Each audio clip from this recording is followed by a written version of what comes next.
Eu sempre gosto de compreender a felicidade como um dom. E na teologia nós entendemos que todos os dons que Deus nos dá, eles chegam na nossa vida no formato de uma semente. O dom é dado por Deus, mas exige de nós um cultivo. Não é assim que funciona? O batismo é a mesma coisa.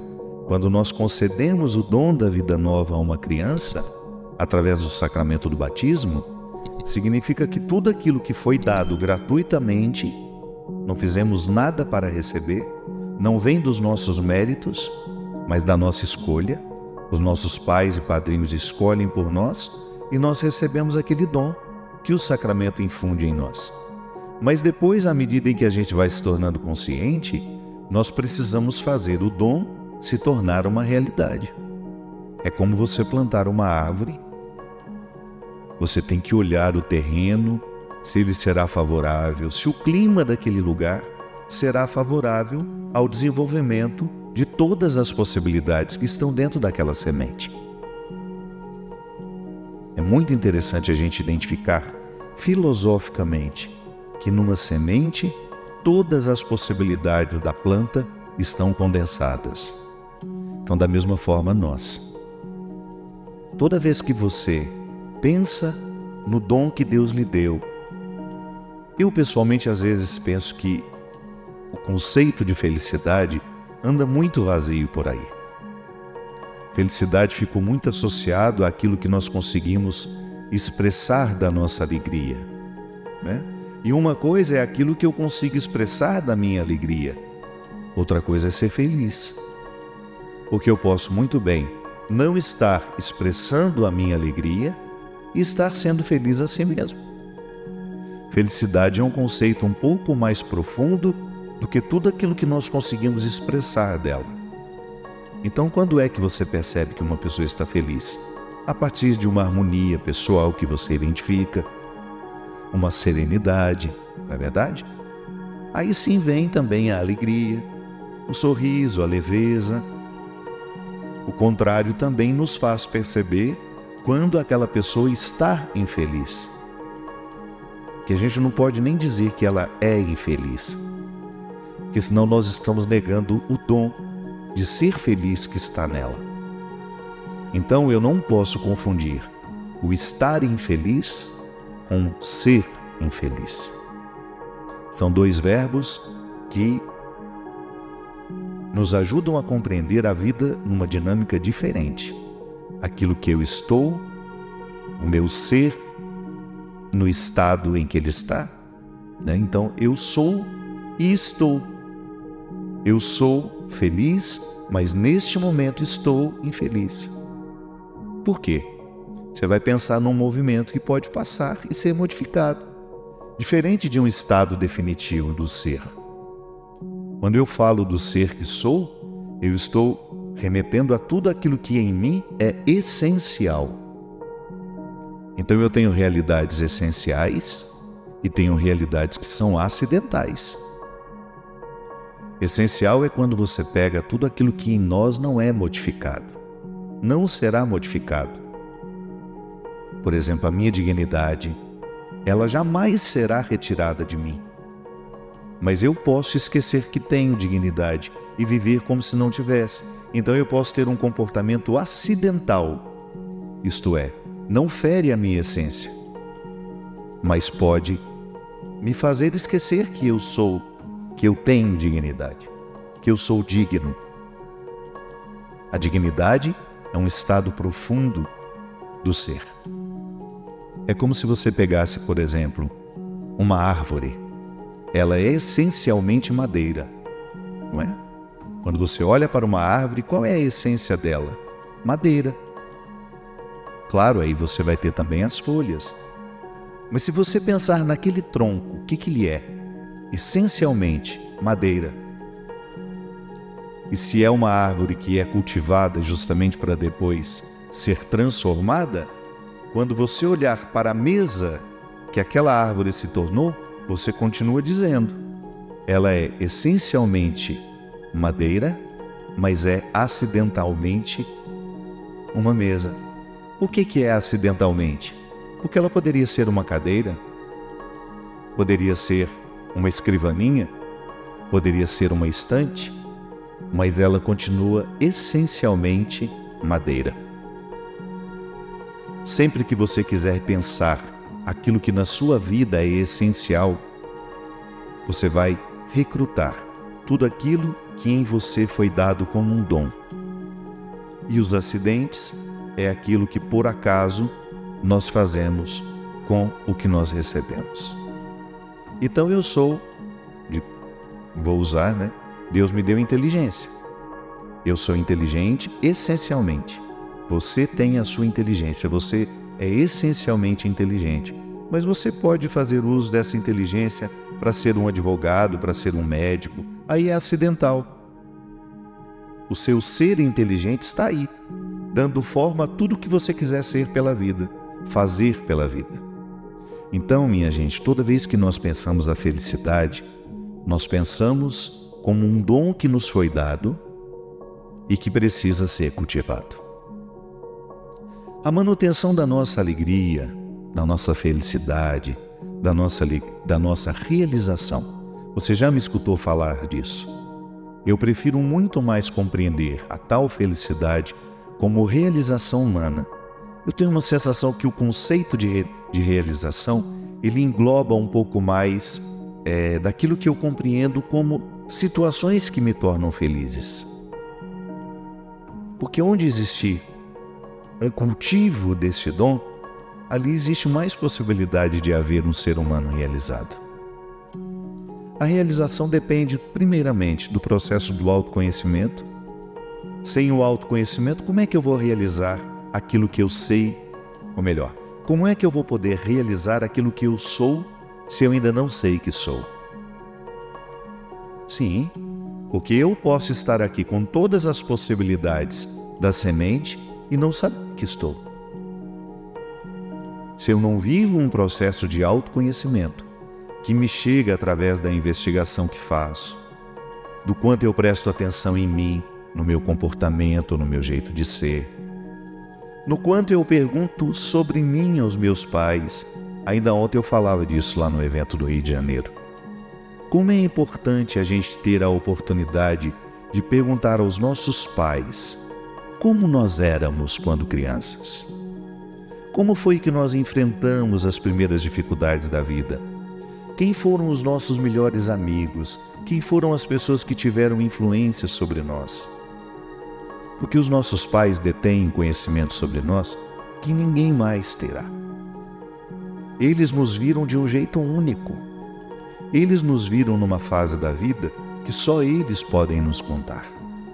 Por isso é tão importante a gente estar com pessoas que nos amaram profundamente nessas primeiras fases da vida, porque geralmente quem nos amou de verdade terá mais facilidade de ser fiel àquilo que nos conta. Então a gente saber de nós através do outro, isso é a experiência de autoconhecimento. E aí você começa aos poucos montar o quebra-cabeça. Sim, porque todos nós somos um quebra-cabeça. Há tantas coisas no meu jeito de ser hoje que eu ainda não sei entender porque eu ainda não montei as peças.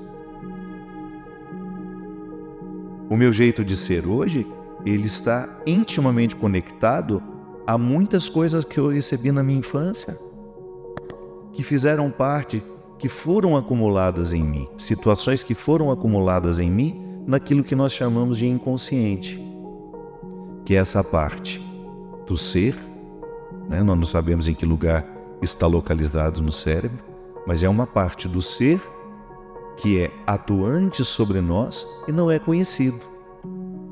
Eu me lembro que nas minhas aulas de psicologia, com a minha queridíssima professora Udi, Maria de Lourdes Tridapali, lá de Santa Catarina de Brusque, uma das pessoas mais sábias, mais coerentes que eu conheci na minha vida era a professora Udi. Era não, porque ela continua vivíssima. É a professora Udi. E eu me lembro que eu me interessei muito, já gostava de psicologia, mas com as aulas da professora Udi eu quis ir além. Eu estava fazendo um curso de filosofia com uma licenciatura em psicologia. Então eu poderia sair dali como um professor de filosofia, de psicologia e de educação, que era a área específica do nosso estudo. Mas a professora Wood, ela nos introduziu na psicologia de uma maneira geral. E quando nós estudávamos Freud, ela falava justamente da grande descoberta que é o inconsciente.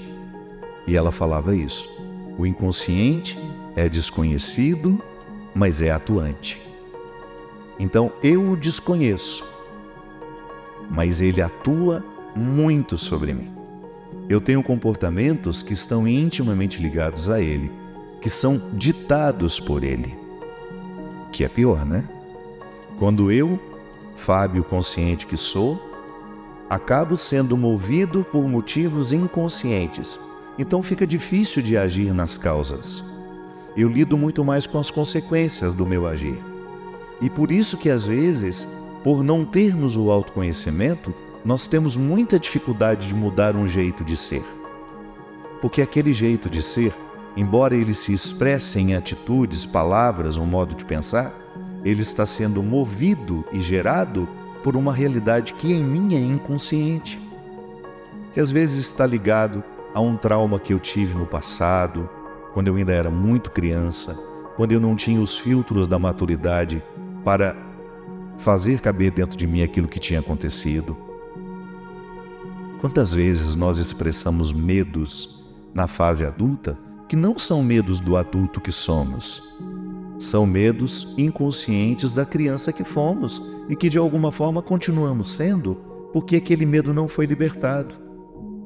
Também é uma característica do inconsciente que toda vez que nós estejamos pressionados por ele, nós tenhamos muito mais dificuldade de modificar a ação. Porque quando é que o inconsciente se manifesta? É muito misterioso isso, mas às vezes se manifesta muito através dos nossos sonhos. Sonhos é o momento em que você desarma, né? Que você perde um pouco o controle de ser quem você é, e aí o consciente manda os recados, porque ele quer ser libertado. De alguma forma, a mente fica oprimida pelos motivos inconscientes. Então, toda vez que eu jogo para fora e consigo trazer à consciência um motivo que até então era desconhecido, porque estava inconsciente, eu consigo me libertar. E é por isso que você já identificou isso em você e também em algumas pessoas com quem você convive, como é libertador quando você começa a entender por que você age desta e desta forma. São os motivos inconscientes que, de alguma forma, vão sendo acessados através de processos terapêuticos que podem ser formalizados dentro de um consultório, onde você vai falar com um terapeuta, você vai lá, de alguma forma, tentar acessar esse inconsciente através de técnicas específicas para isso. Uma delas é a conversa consciente para nos fazer chegar ao lugar dos nossos medos, dos nossos traumas, e ali a gente ter um entendimento, e quando você tem um entendimento, você liberta o inconsciente, ele para de te oprimir. Então, às vezes, o que nos falta para a gente poder ser realizado é libertar o inconsciente de tudo aquilo que está oprimindo, de tudo aquilo que é difícil porque é muita coisa, né? Mas à medida em que a gente vai tendo condições, é muito bom a gente viver esse processo. Você não fica escravo de si.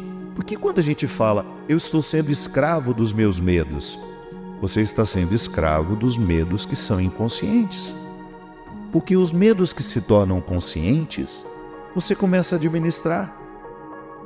A própria razão lhe ajuda a falar, por que você tem medo disso? Não faz sentido. A razão ajuda a resolver com essa pergunta. Aí você desmascara o medo. Mas quando você não sabe o porquê que tem medo, quando aquilo é uma força que você não tem controle, dá um trabalho. Por exemplo, quando eu vivi a síndrome do pânico, e de vez em quando tenho, algumas reações, são medos que, se você for perguntar para mim no momento que eu não estou sob o efeito daquilo, eu jamais. Imagina que eu vou ter medo de entrar dentro de um camarim, que é uma coisa que eu faço há mais de 20 anos.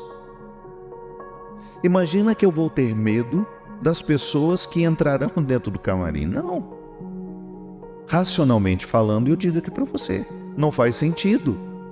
Não acredito que alguém vai entrar para tentar me matar. Nunca me passou pela cabeça isso. Mas quando eu estou sob o efeito do pânico, quando o pânico se manifesta, não adianta eu dizer isso para mim.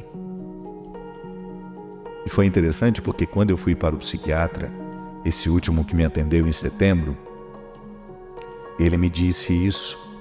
Pode ser que este pânico que está se manifestando hoje seja um medo que você viveu na sua infância, ficou guardado lá no inconsciente, você lidou com isso de maneira razoável e de repente agora, por uma fragilidade que você esteja enfrentando, uma fragilidade emocional provocada por motivos diversos, aquilo que estava guardado dentro de você volta com uma força, da mesma forma como aquela barragem de Brumadinho, que nós estamos todos muito indignados.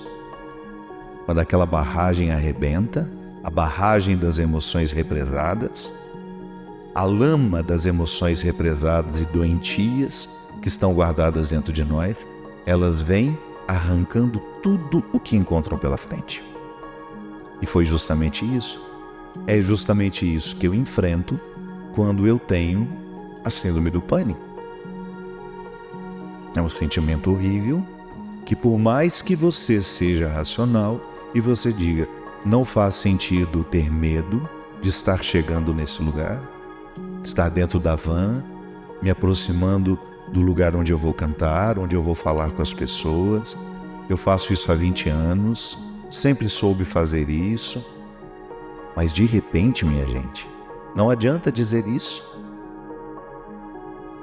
E quem tem síndrome do pânico sabe exatamente do que eu estou falando. De como é cruel você saber que aquele medo não tem sentido e mesmo assim você ser dominado por ele. Então, o processo do autoconhecimento, ele nos ajuda até depois, se a gente vier a desenvolver uma doença psíquica, como é a síndrome do pânico, a gente ter a oportunidade de lidar melhor com ela. Sem o autoconhecimento, nós não temos controle das nossas emoções. E olha que mesmo se autoconhecendo, já é difícil ter controle das emoções. Um exemplo simples, por que eu tenho tanta necessidade de ter domínio sobre as pessoas? Por que eu tenho tanta dificuldade de ser contrariado? São motivos inconscientes. Com certeza, em algum momento da minha vida eu fui humilhado, eu não tive vez, eu não pude decidir. E aí aquilo se monta dentro de mim como um mecanismo de defesa que vai me colocar agressivo com qualquer pessoa que quiser se impor contra mim. Ou então o contrário também. É aquela pessoa que não tem vontade própria. Ela será eternamente dominada por outras. Emocionalmente falando, isso acontece muito. Começa-se com um carinho de verdade, um amor verdadeiro, e aos poucos aquela pessoa que ama vê na criatura amada uma posse. Aí começa a ter preocupações exageradas com ela. Tudo isso muito revestida de coisas boas, mas no fundo aquilo já deixou de ser bom há muito tempo. Porque não faz sentido você amar uma pessoa e querer ser proprietária dela. Nunca. Por mais que você que pôs o filho no mundo, você nunca vai ser proprietária do seu filho. Você pode até ter autoridade com um pouco mais de intensidade sobre ele até um determinado momento da vida, mas depois ele vai alcançar a autonomia e você terá que deixá-lo viver. É por isso que às vezes algumas pessoas, ao mínimo sinal de estarem sendo dominadas, elas ficam agressivas. Por quê? Porque já viveram isso no passado e não querem mais. Não acredita no amor como uma posse. Amor não faz do outro uma posse. É o contrário, o amor liberta. Quanto mais eu amo uma pessoa, mais satisfação eu tenho de vê-la livre, de vê-la viver, de vê-la alcançar o melhor de si. Não faz sentido, em nome do amor, eu acorrentar o outro. Eu só permitir que ele faça as coisas quando eu estiver por perto. Isso acontece muito no relacionamento entre marido e mulher. Casamentos que se estabelecem assim, Em nome do amor, alguém fica prisioneiro do outro. Deixa de trabalhar porque o marido não gosta. Deixa de fazer isso porque o marido não gosta. Cuidado! Isso pode ser indicativo de que você esteja trilhando um caminho que depois não tem retorno, porque isso gera muita violência no final. Gera violência emocional, psíquica e gera violência física às vezes. Porque o outro, interpretando como uma posse aquele que ele diz amar, vai sentindo o direito, inclusive, de eliminar a vida dele caso ele venha contrariá-lo. A agressão contra mulheres, que é uma vergonha no nosso país, um número assustador de mulheres são agredidas diariamente pelos seus maridos, pelos seus namorados. Essa semana nós vimos de uma mulher de 52 anos que marcou um encontro com um rapaz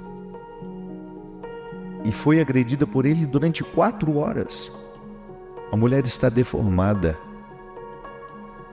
Essa é a nossa sociedade. Essa é a nossa sociedade. Então, às vezes, as violências são geradas assim, amorosamente. E porque às vezes nos falta o autoconhecimento, nós não estamos aguçando esse dom de sermos felizes, a gente se submete ao outro. E às vezes até com uma ilusão de que o outro tem a obrigação de nos fazer felizes. Não. O outro pode até participar da nossa felicidade. Mas quem tem que fazer esse dever de casa sou eu. Se eu não fizer o meu dever de casa, se eu não for uma boa companhia para mim, se eu não for um bom amigo meu, dificilmente eu serei um bom amigo de alguém, serei boa companhia de alguém. Você sabe que este tempo que eu experimentei agora, de quase 1 mês e meio, sozinho mesmo, fazendo uma rotina extremamente saudável. Em outubro eu fui para lá, terminei meu livro, esse que eu vou mostrar daqui a pouquinho, que ficou pronto hoje. Agora, nesse tempo que eu estava lá, escrevi quase 140 páginas de um projeto meu que estava parado há muito tempo.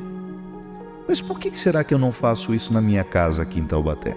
Por que será que eu não consigo ter uma rotina, uma disciplina, um cultivo maior do silêncio? Porque eu sou naturalmente disperso. Tenho uma tendência a ser disperso.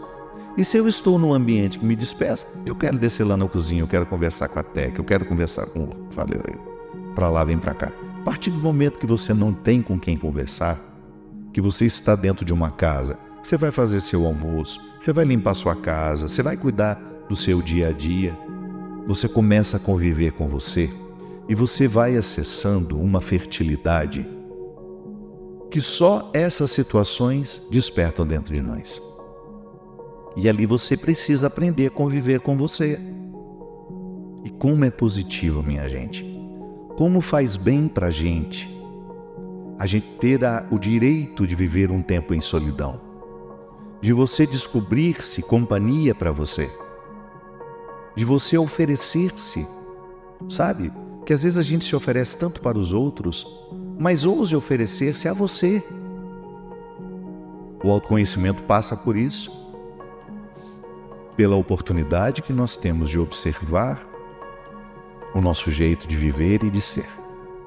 Porque é a partir dessa observância que a gente vai tomando contato com aquilo que nós somos e, sobretudo, com aquilo que nós podemos fazer do que somos, transformando-nos diariamente na melhor versão que podemos alcançar mais.